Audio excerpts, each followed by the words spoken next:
જય ભારત, જય જય ગરવી ગુજરાત. અરે ગુજરાતની શું વાત થાય. અમિતાભ બચ્ચન કહે છે ને કે એક બાર પધારીએ તો ગુજરાત में. અરે ભાઈ ગજબ. યુગ પુરુષ, હિન્દુસ્તાનના શેર, પ્રથમ રાષ્ટ્રની ભાવના સાથે નીકળી પડ્યા છે દેશના વિકાસ માટે. આજે સમસ્ત વિશ્વમાં હિન્દુસ્તાનનો ડંકો વાગે છે. મારી બધાને આજે વિનંતી છે, રિક્વેસ્ટ છે, એકવાર મોદી સાહેબ માટે જોરદાર તાળી પાડજો. હૈયાના હરખ સાથે, ખૂબ જ ખુશી સાથે શ્રી ગુજરાતી સનાતન સમાજ આયોજિત 98મું વર્ષ નવરાત્રિ મહોત્સવ. આટલું સુંદર વાતાવરણ મેઘરાજાને પણ થયું કે ભાઈ હવે હું હેરાન નહીં કરું 12 થી 1 વાગ્યા સુધી. એ પણ આજે શાંત છે મેઘરાજા. આજે ગુજરાતી સનાતન સમાજનું આ રંગીન પ્રાંગણ, આજના મુખ્ય અતિથિ આદરણીય શ્રી મયુર પટેલ કનૈયાલાલ, એમના ધર્મપત્ની શ્રીમતી વિધિબેન પટેલ આપણા આમંત્રણને માન આપી ગુજરાતી સનાતન સમાજ નું નામ એમને ખૂબ સાંભળ્યું હતું. આજે પ્રથમ વખત એમનું આગમન થયું છે. તો આ આગમનમાં તમારી તાળીઓની કમી છે. જોરદાર તાળી. સ્વાગતમ સ્વાગતમ સ્વાગતમ. ગુજરાતી સનાતન સમાજના યુવા દિલ પ્રમુખ શ્રી દિનેશભાઈ પરેખ,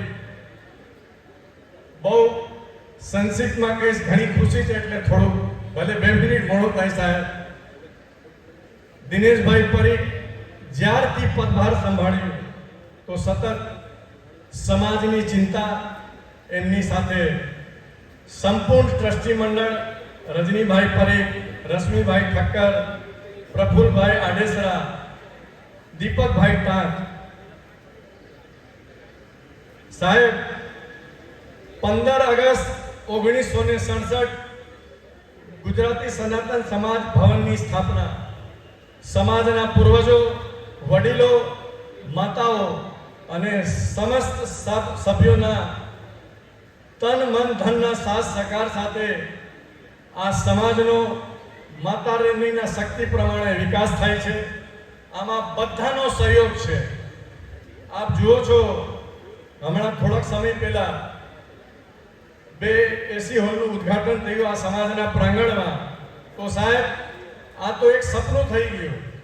આટલું મોટું ફંડ ભેગું કરવું.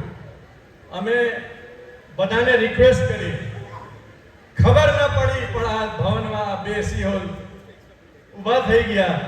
માતા રાણીની કૃપા, આશીર્વાદ અને સર્વે માતા રાણીના ભક્તોના સાથ સહકાર સાથે નવરાત્રિ મહોત્સવ, આ પ્રાંગણ 98મું વર્ષ. વર્ષો પહેલા સમાજના પૂર્વજો, વડીલોએ શું ભાવથી, કેવી રીતે નવરાત્રિ તારનું શું આયોજન હતું, હાઈટેક સમય નહોતો, એ મહેનત હતી. આપણે કહે છે ને, હવે તો બધું તમને યુટ્યુબ અને ઇન્સ્ટાગ્રામમાં મળી જાય છે, ક્યાંય જોવાની જરૂર નથી. એક જમાનો કાગળનો પણ હતો, એમાં યાદો તમે સાચવીને રાખતા.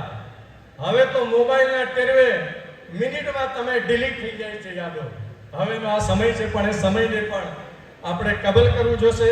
હાલનો સમય સોરઠની ધરતી એટલે આપણું જુનાગઢ. નટુભાઈ તો પધાર્યા છે. ગઈકાલે જ વાત થઈને અચાનક વોટ્સએપમાં કીધું કે મારી ટિકિટ થઈ ગઈ છે, હું જમશેદપુર ગુજરાતી સમાજમાં આવું છું. સોરઠની ધરતી જુનાગઢ.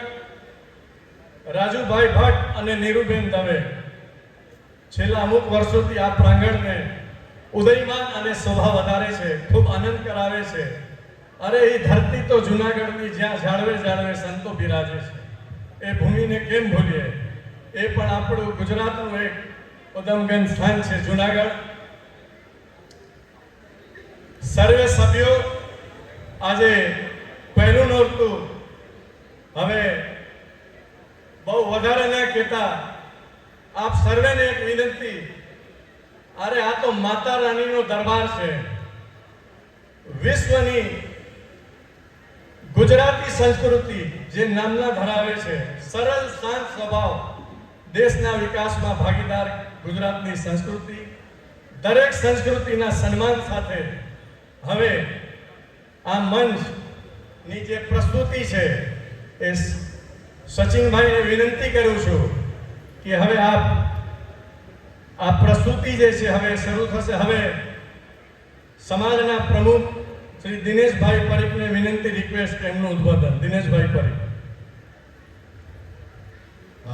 ધન્યવાદ મરુભાઈ, બધા મેમ્બર્સ, કમિટીના મેમ્બર્સ અને ઓનરેબલ ગેસ્ટ રાજભાઈ અને બધા અહીંયા છે એ જાણીને મને બહુ ખુશ થાય છે.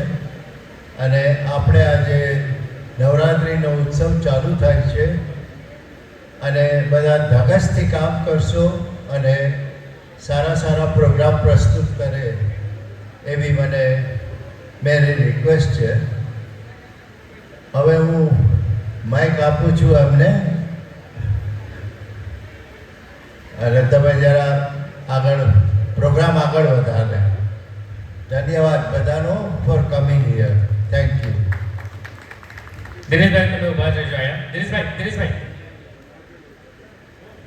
દિનેશભાઈ પ્લીઝ. ખૂબ જ સરસ મનુભાઈ અને દિનેશભાઈ. આજ આપણા સમાજમાં IG inspector general of police મહાનિરીક્ષક પધાર્યા છે. તો દિનેશભાઈ પરીખથી વિનંતી કે આપણા સમાજ વતીથી એમનું સન્માન પુષ્પગુચ્છ, સ્મૃતિ ચિહ્ન અને ઉપેડાથી, આ માતાજીનો ઉપેડો સદૈવ એમની રક્ષા કરે શારીરિક રૂપમાં અને માનસિક રૂપના, એવી કામના કરીએ. સો દિનેશભાઈ સાહેબ જરાક આપો, આવી ગયો. જોરદાર તાળીઓથી વધાવજો.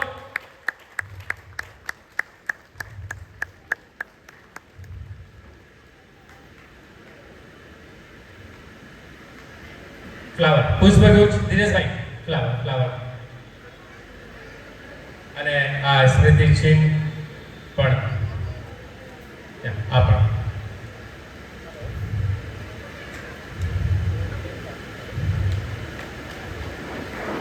સાહેબની સાથે એમના ધર્મપત્ની પણ આવ્યા છે.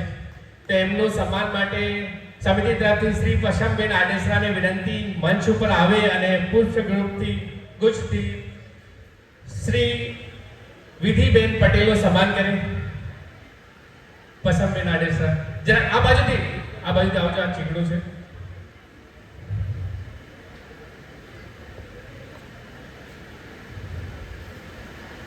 જોરદાર તાળીઓ વગાડતા રહ્યો.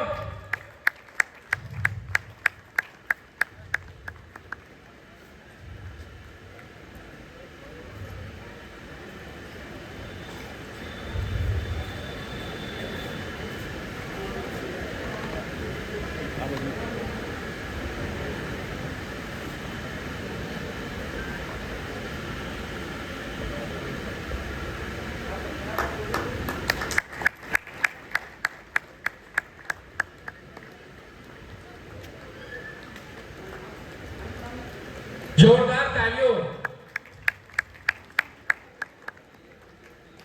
જય અંબે પશમબેન.